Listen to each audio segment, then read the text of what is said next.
Hello और नमस्कार मित्रों, मेरा नाम है सोनू सिंह और हेलो मित्र के इस एपिसोड में एक बार फिर से आपका बहुत बहुत स्वागत है।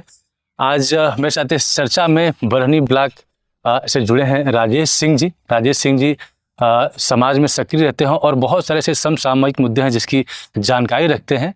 तो कुछ ऐसे मुद्दे हैं जो आम जनमानस से और समाज से जुड़े हुए होते हैं, उसी के ऊपर हम लोग चर्चा करेंगे। तो सबसे पहले आपका बहुत बहुत स्वागत है हमारे इस कार्यक्रम में। धन्यवाद सोनू जी कि आपने हमें इस योग्य समझा कि अपने प्लेटफॉर्म पे आपने बुलाया, इसके लिए बहुत बहुत धन्यवाद। और हम लोग मिलके जो है कि जो भी आपके मुद्दे हैं उस पर विमर्श करेंगे। चूँकि आप पत्रकारिता में सक्रिय हैं, मैं भी कोशिश कर रहा हूँ। किस उद्देश्य से पत्रकारिता आप करते हैं? क्योंकि कई बार जब युवा आगे बढ़ता है तो उसको होता है कि हमको पैसे कमाने हैं, करियर बनाना है। इस मोड़ पे आप पत्रकारिता को कैसे देखते हैं? देखिए, पत्रकारिता तो पहले ये जानिए कि ये पैसे बनाने की विधा नहीं है। पत्रकारिता जो है समाज में सूचित करने की विधा है, इसीलिए इसको लोकतंत्र में चौथा स्तंभ कहा गया। वैसे हमारे यहाँ जो है कि जो जुडिशली है, एजुकेटिव बॉडी है और जो है कि अफसर लोग हैं, ये मिलके पूरे जो है कि संविधान और देश को चलाते हैं।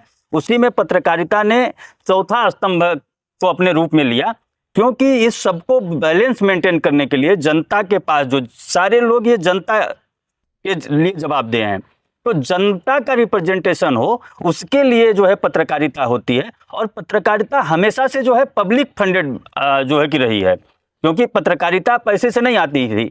आप आज के 20 साल पहले देख लीजिए, जो पत्रकार होते थे झोला लटकाए जो है कि इस तरह के जगह पे चर्चा करते थे जहां से कि एक विमर्श तैयार होता था लोगों के बीच में। जैसे हमारे यहाँ बनारस में अगर आप ले लेंगे तो अड़ियाँ हैं, अड़ियों पे पत्रकार रहते थे, इंटेलेक्चुअल रहते थे, उसमें पत्रकार भी इंटेलेक्चुअल हैं। तो एक विमर्श जो है देते थे जनता के बीच में, और वो जनता के बीच में विमर्श तैयार होता था और सरकारों पे जो है कि एजुकेटिव बॉडी पे और जो है कि जो न्यायालय है उस पर दबाव बनता था कि उसके अनुसार सोचना है, क्योंकि जो भी यहाँ का कॉन्स्टिट्यूशन है, जो भी संविधान है, ये जनता के प्रति जवाबदेह है। तो जनता का रिप्रेजेंटेशन पत्रकार जो है कि करता है, उसी के लिए ही पत्रकारिता है। अब इससे थोड़ा बहुत पैसा बन जाए, नहीं तो ये पूरी की पूरी पब्लिक फंडिंग जो है काम है। जैसे आप समाचार पत्र पढ़ते हैं, तो समाचार पत्र जब आप पढ़ते हैं तो उसका पैसा देते हैं।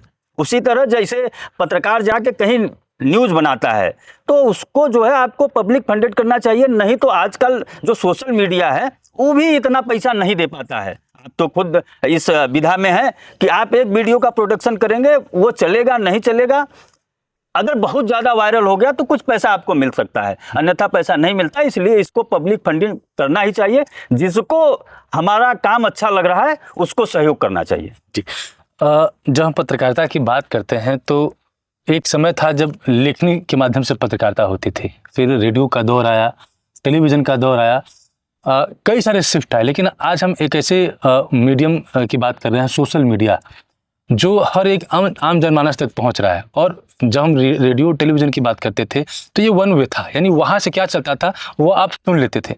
लेकिन आज ये टू वे हो गया, यानी वहाँ से जो आ रहा है आप भी उस पर अपनी प्रतिक्रिया दे रहे हैं, यानी हर व्यक्ति अपनी प्रतिक्रिया देने के लिए स्वतंत्र है और सक्षम है।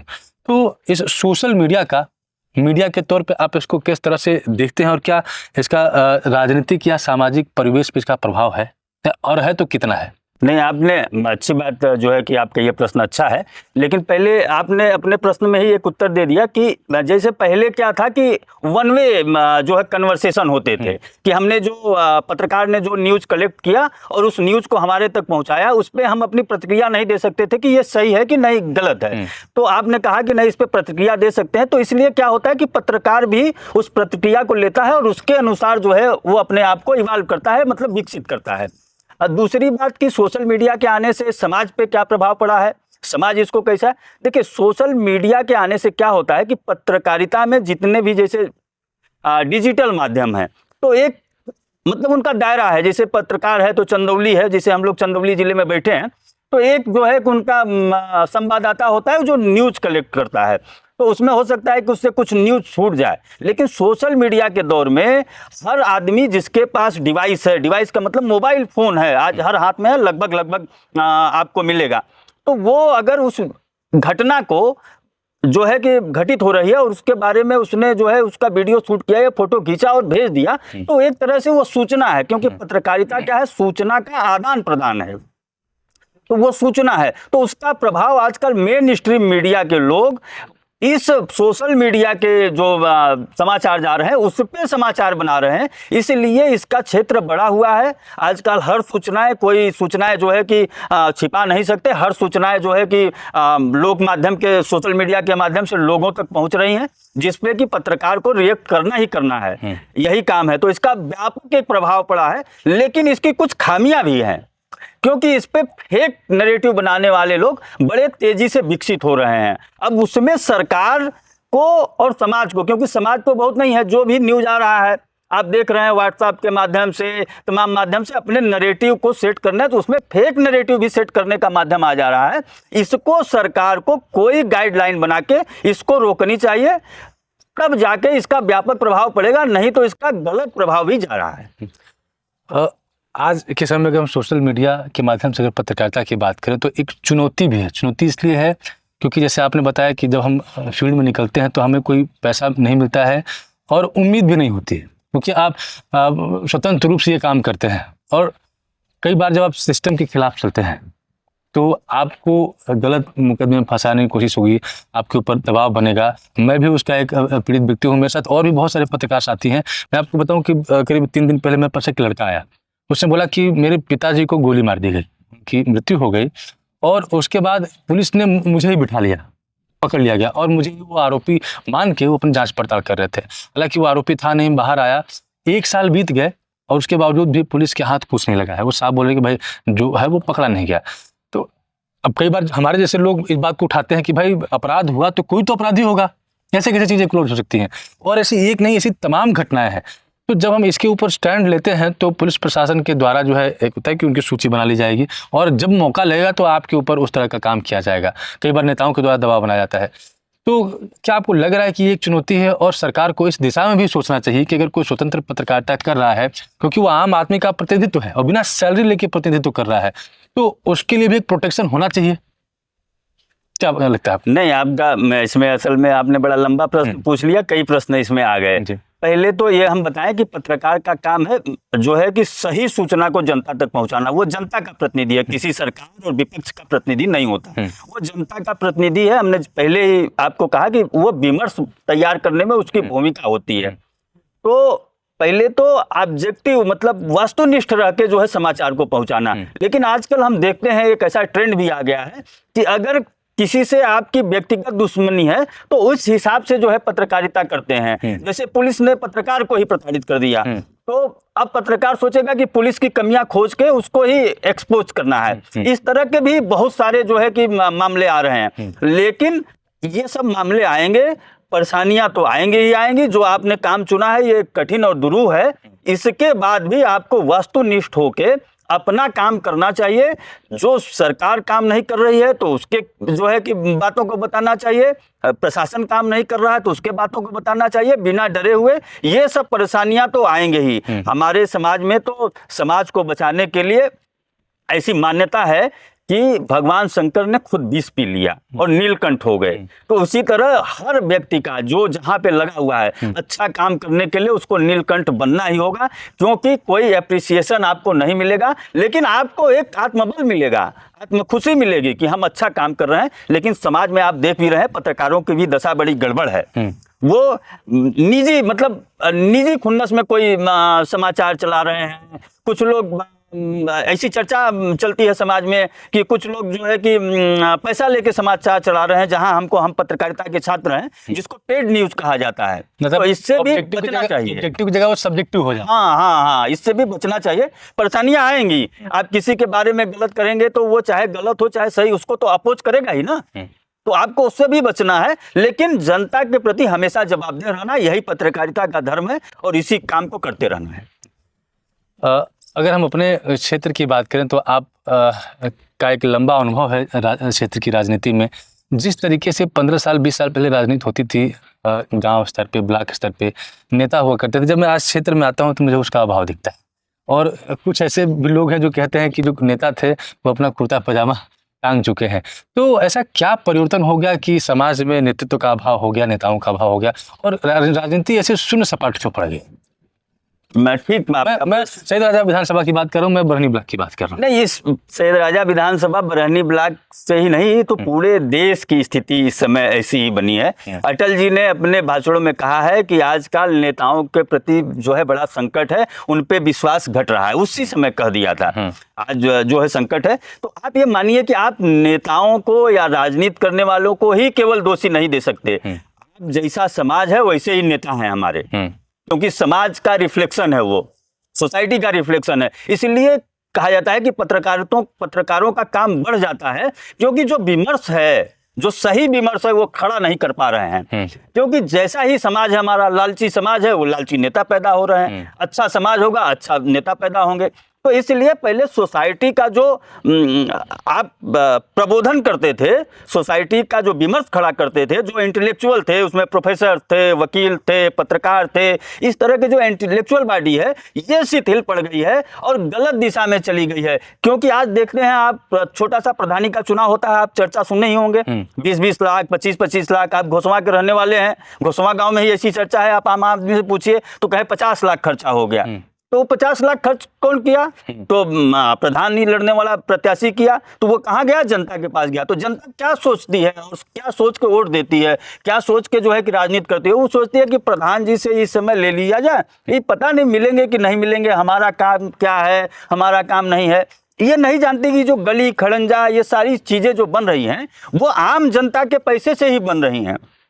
तो इस तरह का विमर्श खड़ा करने वाला आज इंटेलेक्चुअल जो है कि अपने एसी कमरे में बैठा है, और वो वहीं से जो है कि कहीं अगर मौका मिल जाता है तो वो जो है कि भाषण दे लेता है और उसका काम खत्म हो जाता है। नहीं तो हमारे यहाँ तो विनोबा भावे जी ने कहा था कि एक संत जो है अपने में चलता फिरता विश्वविद्यालय है। हमने अपने छोटेपन में देखा कि तमाम संत आते थे, वो समाज के बारे में, सोसाइटी के बारे में अच्छी बात बताते थे। उसी तरह इंटेलेक्चुअल का भी काम था। हमने जो कहा कि जो बनारस में अड़ियाँ हैं, वहाँ पे जो लोग जाते हैं वो विमर्श खड़ा करते हैं।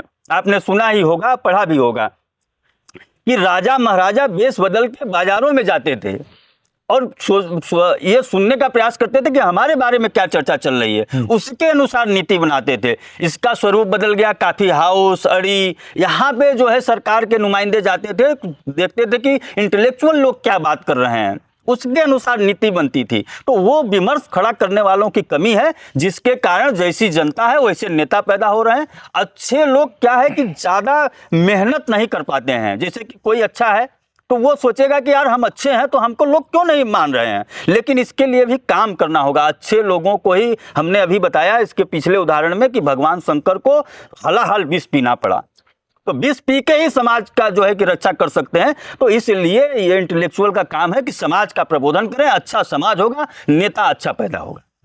मतलब आपका कहने का मतलब है कि समाज हमेशा से ही ऐसा रहा है, लेकिन पहले जो इंटेलेक्चुअल्स थे वो अपनी जिम्मेदारियों को निभाते थे, समर्पण और त्याग की भावना थी। आज कहीं ना कहीं वहाँ पे शिथिलता आई है। विपक्ष का बड़ा अहम रोल होता है, चाहे वो आप राष्ट्रीय राजनीति की बात करें, चाहे क्षेत्रीय राजनीति की बात करें, लेकिन चाहे वो गांव के स्तर पे हो, चाहे वो राज्य के स्तर पे हो, जो विपक्ष है कहीं ना कहीं उनकी स्वीकार्यता घटी है। मतलब चुनाव में जीत हार तो होता है, कोई जीतेगा कोई हारेगा, लेकिन विपक्ष का भी एक बहुत ही महत्वपूर्ण रोल होता है। और कहीं ना कहीं जो आम जनता है उनको भी एक उम्मीद होती है कि अगर वो सत्ता पक्ष वाले नेताजी नहीं सुन रहे हैं तो हम इनके पास भी जा सकते हैं। लेकिन विपक्ष आज लोगों से, मुद्दे से जुड़ ही नहीं पा रहा है, और यही कारण है कि एक बार, दो बार, तीन बार लगातार वो फेल होते जा रहे हैं, और इससे कहीं ना कहीं लोकतंत्र भी कमजोर हो रहा है। तो क्या लग रहा है कि आखिर विपक्ष ऐसी क्या चूक कर रहा है जिससे वो आम आदमी से नहीं जुड़ पा रहा है? जैसे आपके प्रश्न में ये उत्तर है कि विपक्ष जो है कैसा क्या काम कर रहा है, तो उसकी क्रेडिबिलिटी खत्म हो गई है। अभी जो विपक्ष है उसके पास तमाम पीछे के बैगेज पड़े हुए हैं, जो उन्होंने अपने पीछे काम किया उसके अनुसार जो है कि आकलन होता है। सब पक्ष और विपक्ष, यहाँ चुनावी राजनीति है, इलेक्टिव डेमोक्रेसी है, तो चुनाव जीतने के लिए हथकंडे भी अपनाते हैं। उस हथकंडे में भी विपक्ष पीछे है और जनता से जुड़ने में भी विपक्ष पीछे है।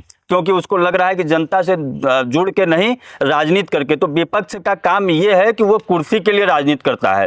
विपक्ष का काम ये होना चाहिए कि वो जनता का रिप्रेजेंटेशन करे और जनता से जुड़े और जनता के जुड़े मुद्दे को जो है कि उठाए, तब ना जनता कनेक्ट हो पाएगी। आप क्या समझते हैं, जनता किस लिए कनेक्ट नहीं हो पा रही है विपक्ष से? कि वो जनता के जुड़े मुद्दे नहीं उठा रहे हैं, वो राजनीति करने के लिए कुर्सी का हथकंडा अपना रहे हैं कि हमको कैसे कुर्सी मिल जाए।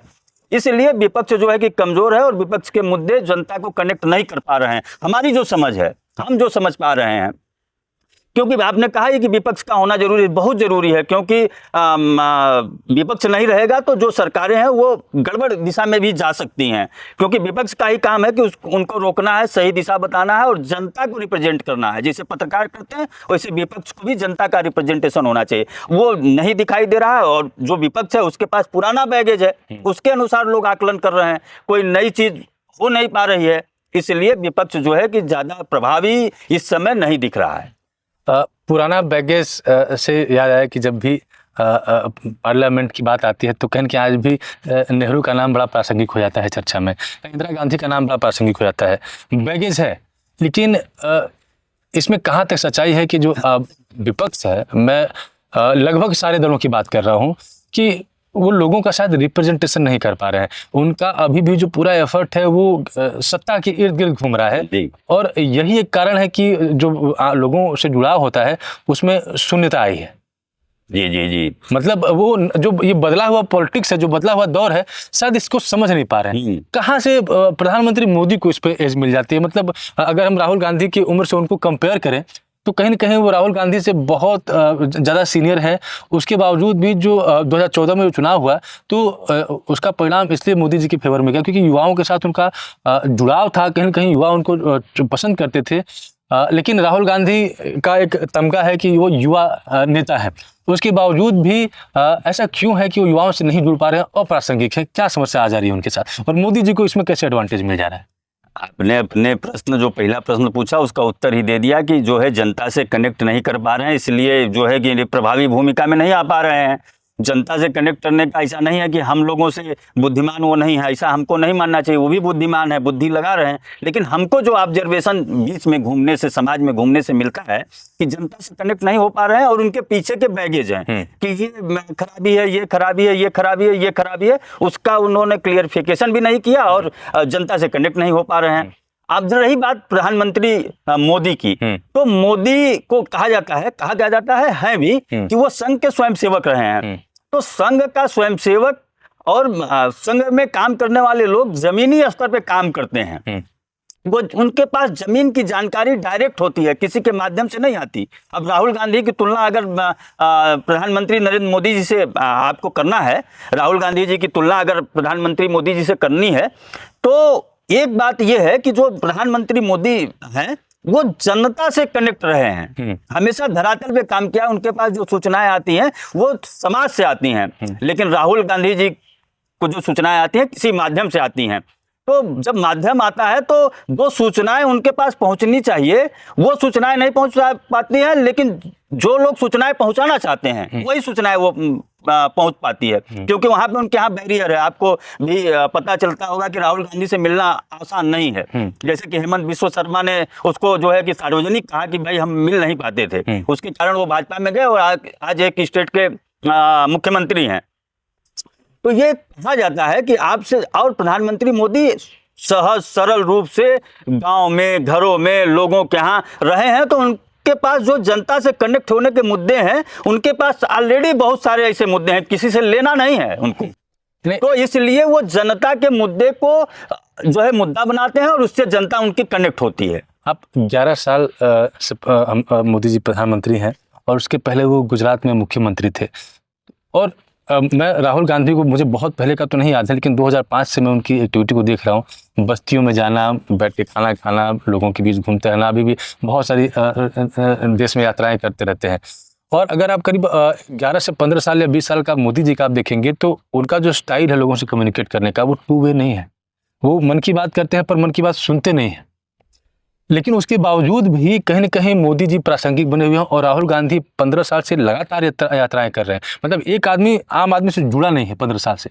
संघ में रहे होंगे, लेकिन भाई 15 साल में तो एक जनरेशन ही बदल गया, जिनको अभी हम नेपाल में आप बोल रहे हैं कि जेनजी जनरेशन जो चुनाव को प्रभावित कर रहा है। यानी राहुल गांधी उस जनरेशन में सक्रिय हुए जो आज के चुनाव में बहुत महत्व रखता है। मोदी जी जब प्रधानमंत्री बने तो वो ऐसे जनरेशन में आए जब वो घूम नहीं रहे हैं। तो ऐसा क्यों है कि मोदी जी के पास एक्यूरेट इन्फॉर्मेशन है, कनेक्ट करने की बेहतर सुविधा है, और राहुल गांधी लगातार यात्राएं कर रहे हैं, उसके बावजूद भी चीज़ों को नहीं समझ पा रहे हैं? ठीक है, आपका प्रश्न बड़ा अच्छा है। पहले हम राहुल गांधी की बात कर लेते हैं। राहुल गांधी जो यात्राएं कर रहे हैं, बस्ती जा रहे हैं, ये इवेंट मैनेजमेंट है। राहुल गांधी के पास पहुंचना यात्राओं में भी बड़ा कठिन होता है। आप वहां तक नहीं पहुंच पाएंगे, जो भी लोग, अब सुरक्षा का कारण हो या उनका प्रोटोकॉल हो, वो जो भी बात है, तो उनके तक पहुंचना, सूचनाएं वही पहुंच पाती हैं जो लोग उनको पहुंचाना चाहते हैं। नरेंद्र मोदी जी के पास जो है मैकेनिज्म है। हमने कहा कि अगर आप कोई विधा सीख लिए हैं, उस विधा का आप हर समय प्रयोग करते हैं, जो वन वे कम्युनिकेशन भी है। तो आप ये जानिए कि आप अगर कहीं से सूचनाएं नहीं ले रहे हैं, कहीं से आप मैटर नहीं ले रहे हैं, तो कम्युनिकेशन नहीं कर सकते। जब आपको जानकारी नहीं होगी तो कैसे आप कम्युनिकेशन कर पाएंगे? तो वो जो विधा है, जो सिस्टम है, उसको उन्होंने अडॉप्ट किया, उसको उन्होंने सीखा। आज भी उस विधा से आपको हो सकता है कि कैमरे पर न दिखाई दे पड़ रहा हो, लेकिन जब उनके पास कोई जाता है, हमने कई इंटरव्यू देखे हैं लोगों का जो उनके पास गए थे, तो जाता है तो वो हमेशा पूछते रहते हैं, कहते हैं कि प्रश्न पूछते हैं। जिस भी विधा के लोग जाते हैं उनसे वो प्रश्न पूछते हैं, तो प्रश्न पूछने से उनको क्या होता है कि आइडिया मिलता है। और उनके पास तो पहले से ही जनता की आइडिया है कि जनता को क्या चाहिए, जनता कैसे कनेक्ट होगी, उसकी क्या समस्या है, तो वो उस तरह का मुद्दा जो है बनाते हैं। इसलिए आज भी जनता से कनेक्ट है। जैसा आपने भी कहा कि क्या बात है, अपने प्रश्न में कहा कि मोदी जी क्यों कनेक्ट कर पाते हैं और राहुल गांधी क्यों नहीं कनेक्ट कर पाते हैं, तो यही जो है कि एक मूल अंतर है। क्योंकि यहाँ की जो जनता है वो कनेक्शन चाहती है। कोई भी, कहीं की भी जनता हो, पूरे विश्व राजनीति की बात है, जो कनेक्शन है। अभी आप देख लीजिए, अमेरिका की जनता ट्रंप को जिता दिया। आपको लग रहा होगा कि ये ट्रंप है या कैसा आदमी है, लेकिन वहां पे जो है कहा कि अमेरिका वासियों को फर्स्ट जो है प्राथमिकता देनी चाहिए, और लोगों ने ट्रंप को जिता दिया। तो हर जगह की जनता का जो मुद्दा है, उसको जो नेता कनेक्ट करता है, वो जो है कि नेता रहता है, उसकी बात सुनते हैं और उसको आप जिताते रहते हैं। चूंकि हम जिस क्षेत्र से आते हैं, कृषि प्रधान क्षेत्र है, धान का कटोरा बोला जाता है। सरकार के द्वारा इस बात की घोषणा की गई कि 2018 तक किसानों की आय दोगुनी हो जाएगी। मैं बहुत सारी जगहों पर गया, कहीं कोई इस बात को स्वीकार करने को तैयार नहीं कि आय दुगनी हुई। क्या चुनौतियां हैं और किन चीज़ों के ऊपर आपको लगता है कि काम किया जाना चाहिए? ऐसा देखिए, किसानी में तो बड़ी चुनौतियां हैं। अब रही बात दोगुने इनकम की, तो हम अब उसमें क्या कहें, आज हम खुद किसान हैं, किसान भी हैं। 2008 में मैं खेती करता था। 2008, 7, 8, 9, 10, 11, 12 ये 4-5 साल मैं खेती लगन से किया, मन से किया। तो मैं अपना व्यवहारिक अनुभव बताऊंगा। उस समय हम धान को 400 रुपया क्विंटल बेचते थे, 50 रुपया डीजल खरीदते थे, 200 रुपया, कुछ याद नहीं है ठीक से, कि यूरिया खरीदते थे। आज धान 2200 बेच रहे हैं, डीजल 100 रुपया खरीद रहे हैं, और लगभग 250 की ही यूरिया खरीद रहे हैं, क्योंकि यूरिया पे सरकार की सब्सिडी है, खाद पे सरकार की सब्सिडी है। तो ऐसा नहीं है कि किसानों का इनकम जो है कि नहीं हुआ है, किसानों की इनकम बड़ी है। लेकिन जिस हिसाब से और सब व्यवसाय हैं और सब नौकरियां हैं, उस हिसाब से एक किसान आदमी उस काम को नहीं कर पाएगा। अगर और लोगों से तुलना की जाए, अगर एग्रीकल्चर का जो किसान है उसका काम नहीं है। एक कहा जाता है हमारे यहाँ, तो खेती किसानी लोग छोड़ रहे हैं, अपने बच्चे को लोग किसानी में नहीं ला रहे हैं। इसीलिए नहीं ला रहे हैं, कहते हैं कि एक चपरासी की नौकरी अच्छी है, 10 एकड़ का किसान, 10 एकड़ का मतलब 4 हेक्टेयर, 4 हेक्टेयर का भी किसान उससे कम जो है व्यवस्था में रहता है, उसका लिविंग स्टैंडर्ड डाउन रहता है। तो इसके लिए सरकारों को जो है योजनाएं बनानी चाहिए। जैसे कि हमको लगता है कि हमारी ये समझ है कि जो फार्म बिल्स आए थे, वो फार्म बिल्स अच्छे थे। उसमें ये हुआ था कि एक कॉन्टेक्ट फार्मिंग होगी, जहां पे जो जरूरत है उसको उपजाया जाएगा, और एक जो है वैल्यू चेन बनेगी। अभी आप सुनते होंगे कि मिर्जापुर में टमाटर उगाया जाता है, ये कैश क्रॉप है, और टमाटर कभी 40 रुपए हो जाता है तो कभी 2 रुपए हो जाता है। टमाटर इतना सस्ता हो जाता है, किसान सड़क पे उसको डाल देता है। तो ये वैल्यू चेन की कमी है। उसका जो है आप प्यूरी बना सकते हैं, तो किसान को जो है उसका फायदा मिलेगा। आज जो है हमारे यहाँ इस तरह की प्यूरी केवल 10% बनती है। नहीं, आप विकसित देशों में देखेंगे, पश्चिम के देशों में देखेंगे, कि 60-70% वो प्यूरी यूज करते हैं। टमाटर की प्यूरी है, टमाटर की जगह टमाटर की प्यूरी डाल दिया। तो ये जो प्रोसेसिंग प्लांट है वो हमारे यहाँ कम है, इसको सरकार को ध्यान देना चाहिए इस प्रोसेसिंग प्लांट के आधार पे। और जहाँ जो चीज़ें उत्पन्न है, जैसे कि हम चावल उगाते हैं, आप देखिए कितनी विडंबना है। चावल आज हमारे पास सरप्लस है, पीसीएफ के गोदाम में 3-3 साल का बफर स्टॉक रखा हुआ है और हम चावल उगाए जा रहे हैं। हम सबसे बड़े एक्सपोर्टर हैं। आज दलहनी तिलहनी में हम आयात करते हैं। उसको जो है कि आगे करना चाहिए, क्योंकि किसान जो है ट्रेडिशनल काम करता है। उसको आप कहेंगे कि गेहूं छोड़ के आप तिलहनी फसल लगा लीजिए, तो वो नहीं लगाएगा, क्योंकि उसको लगता है कि इसमें नुकसान होगा। तो यहाँ पे सरकारों का रोल आ जाता है कि जैसे आप सब्सिडी दे रहे हैं, जैसे गेहूं ही है मान के चलिए, उसको 4 से 5 सिंचाई चाहिए, उसको खूब खाद चाहिए, खाद पे सब्सिडी, सिंचाई पे सब्सिडी। आज ड्रिंकिंग वाटर की समस्या आ रही है, सिंचाई पे इसलिए सब्सिडी कि बिजली पे सब्सिडी। वही सब सब्सिडी और तिलहनी फसल में कितना चाहिए? 2 इरिगेशन में काम हो जाएगा, ड्रिप इरिगेशन में काम हो जाएगा, पानी भी कम चाहिए, बिजली भी कम चाहिए। इसी सब को बचा के पर हेक्टेयर किसान को सहायता देनी चाहिए और जहां पे जो क्रॉप उग सकती है उसको उगाना चाहिए, जिससे कि भारत जो है इस दलहनी और तिलहनी में आत्मनिर्भर बने, तो अच्छा होगा। नहीं तो आप देख रहे हैं कि आज पीडीएस का राशन बट रहा है, चावल उगाने वाले को ही चावल दिया जा रहा है। आपके गांव में भी, घुसवा गांव में भी ऐसा होगा। वो चावल तो कोटे से ले रहे हैं और ले जाके बनिया के पास बेच दे रहे हैं। तो ये सिस्टम गड़बड़ है।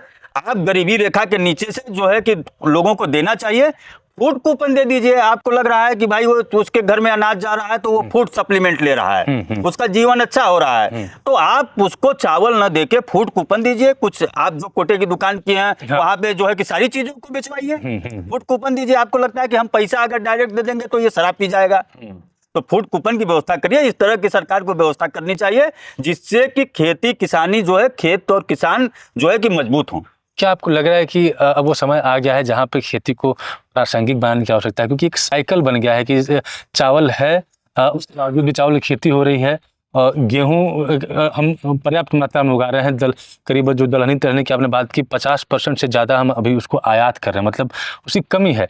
तो क्या लग रहा है कि सरकार को अब एक्टिव होकर अपना अप्रोच लेना चाहिए और किसानों तक पहुँचना चाहिए? नहीं, एकदम, ये तो जाहिर सी बात है कि सरकार को इसमें अप्रोच लाना चाहिए। देखिए, पूरी दुनिया के अंदर जो है कृषि सब्सिडायरी आइटम है, सब जगह सब्सिडी देते हैं। अभी आपने देखा कि अमेरिका और भारत का यही था कि वो अपने एग्रीकल्चर फूड जो है भारत में लादना चाहते थे, क्योंकि वो भयंकर सब्सिडी किसानों को देते हैं और उससे जो है कि रेट नीचे हो जाता है और हमारे किसान जो है, डेयरी के किसान, ग्रेन के किसान, कैश क्रॉप के किसान, ये मर जाएंगे, क्योंकि वो बहुत भयंकर सब्सिडी देते हैं पूरी दुनिया के अंदर, क्योंकि इस पे मानव जीवन निर्भर है। तो इसको आपको रेट को कंट्रोल करके ही रखना होगा। आप इसका रेट का हाइप नहीं बना सकते, क्योंकि इस पे मानव जीवन निर्भर है। इसलिए पूरी दुनिया के कृषि को अगर आप देखेंगे तो वो सब्सिडायरी आइटम है। और अमेरिका और विकसित देशों में तो बहुत बड़े बड़े किसान हैं, 10-10 हज़ार हेक्टेयर के किसान हैं। वहाँ तो कहते हैं कि आप किसानी नहीं करेंगे, तो सरकारें कहती है कि नहीं, आपको हम जो है कि मदद करेंगे, आप किसानी करिए। तो ये बात है। तो कृषि को सुधारने की दशा में आपको सब्सिडी देना ही पड़ेगा। सब्सिडी दे के आप कैसे जो है कि फायदे में आ सकते हैं, इसके लिए हमारे अर्थविद हैं, जो इकोनॉमिस्ट हैं, जो एग्रीकल्चर के ऊपर काम करते हैं, वो अच्छा काम कर रहे हैं। कुछ अच्छे लोग भी हैं, उनसे राय लेके सरकार को जरूर जो है कि इस पर नीति बनानी चाहिए। एक आखिरी प्रश्न राजनीति से, क्या लग रहा है कि जैसे पीडीए का जो फॉर्मूला लेकर समाजवादी पार्टी दावा करे कि वो 27 में सरकार बना लेंगे, आप कहाँ तक इसको देख रहे हैं? देखिए, ये तो भाई अब चुनाव होगा, क्या होगा, उस समय की क्या कंडीशन होगी, अभी से आकलन कैसे बता दिया जाए? अभी से आकलन तो ये बताने लायक नहीं है। लेकिन पीडीए का जो फार्मूला है, देखिए, ये सत्ता के लिए है केवल। हम तो सब लोग डॉक्टर अंबेडकर को पूछते हैं। डॉक्टर अंबेडकर ने कहा कि जाति विहीन व्यवस्था जो है कि होनी चाहिए, जो योग्य है उसको सही जगह जाना चाहिए। अभी आप जाति के खांचों में बांट रहे हैं। लोगों ने कहा कि धर्म की राजनीति का काट जाति है, ऐसा कुछ नहीं है, कोई काट नहीं है। यहाँ पे जाति विहीन जो व्यवस्था है उसमें योग्य लोगों को कैसे आगे लाया जाए, इसके आधार पर अगर राजनीति करेंगे तो होगा, नहीं तो इससे वैमनस्यता ही फैलेगी। क्योंकि पीडीए होगा, सवर्ण होगा। हम मान लीजिए हम सवर्ण जाति से हैं, तो हमारा क्या दोष है कि आप हमको गाली देंगे? हम भी चाहते हैं कि समाज अच्छा हो, देश अच्छा हो, यहाँ के नेता अच्छे हों। लेकिन हम ठीक है, हमारे जो पीछे हुआ था, क्या नहीं हुआ था, उसका आकलन किया जा सकता है, उस पर विमर्श किया जा सकता है कि क्या हुआ था। लेकिन आज हम तो ये चाहते हैं, हमने तो पढ़ाई की, तो हमारे साथ जो है कि दलित बच्चा था, उसके साथ हमने भोजन किया। लेकिन आप इस तरह का नैरेटिव फेंक करके समाज में अलगाव ये ला रहे हैं। हमको लग रहा है कि हमको समर के साथ रहना चाहिए, पीडीए को लग रहा है कि पीडीए के साथ रहना चाहिए। इस तरह का जो है देश में नहीं चलेगा। पंडित जवाहरलाल नेहरू ने, डॉक्टर अंबेडकर ने कहा कि योग्य लोगों को आगे लाना होगा, उसका सिस्टम बनाना होगा। हाँ, जो पीछे रह गए उनको आगे लाने की व्यवस्था आप करिए, कोई दिक्कत नहीं है, लेकिन योग्यता को न मारा जाए। अब योग्य लोग कैसे पैदा होंगे, इसके लिए नीति बनाया जाए कि योग्य लोग आए। हमारे ही घर में जो पीछे रहता है उसको हम लोग सपोर्ट करते हैं, घर के गार्जियन उसको सपोर्ट करते हैं, सपोर्ट करना चाहिए, उसके बिना है, लेकिन योग्यता पीछे न रह जाए। आपने जैसे पहले प्रश्न में कहा कि आजकल अच्छे नेताओं के जो है कि धोती कुर्ता या कुर्ता पैजामा खूंटी पे टंग जा रहा है। हमारा काम ये है, देश में हमारा ये काम है कि योग्य लोगों को कैसे आगे लाया जाए जिससे कि देश का विकास हो। इसका सिस्टम कैसे बने, इस सिस्टम को बनाना चाहिए। पीडीए की राजनीति, सवर्ण की राजनीति, जाति की राजनीति। वैसे उत्तर प्रदेश सरकार ने तो एक काम किया है कि अब जातियों की रैली नहीं होगी। हाई कोर्ट का एक उसमें आया था कि पुलिस विभाग में जाति न लिखी जाए, उसके ऊपर एक जो है कि शासनादेश जो है कि लाया है उत्तर प्रदेश सरकार ने कि जातियों की रैली नहीं होगी। हम सोचते हैं कि ये बहुत ही अच्छा निर्णय है, जातियों से विकास नहीं हो सकता। समाजवादी पार्टी को पिछले लोकसभा चुनाव में एक अच्छी बढ़त मिली थी, क्या लग रहा है कि इसका असर आने वाले 27 के चुनाव पर होगा या लोकसभा की राजनीति बिल्कुल अलग है? देखिए, लोकसभा और विधानसभा की राजनीति तो अलग अलग होती है। वो उनके पास उस समय एक मुद्दा था संविधान खत्म करने का, उन्होंने उस नैरेटिव को अंतिम तक जाके पहुंचा दिया, उसका प्रभाव था। क्योंकि हम भी फील्ड में जो है कि पत्रकारिता फील्ड में रिपोर्टिंग कर रहे थे। हाँ, लोगों ने कहा कि संविधान खत्म कर देंगे, तो इसका मतलब कि उनका जो नैरेटिव है वो जो है नीचे तक पहुंच गया। उसका प्रभाव जो है कि पड़ा, उसका प्रभाव ये पड़ा कि जो मायावती का वोटर था वो वोटर जाके जो है कि सपा के साथ चिपक गया, क्योंकि उनको लगता था कि सबसे ज़्यादा अगर संविधान को बदला जाएगा तो सबसे ज़्यादा नीचे के ही लोग जो है कि खतरे में रहेंगे। ये कांग्रेस और सपा ने इस नैरेटिव को नीचे तक पहुंचा दिया।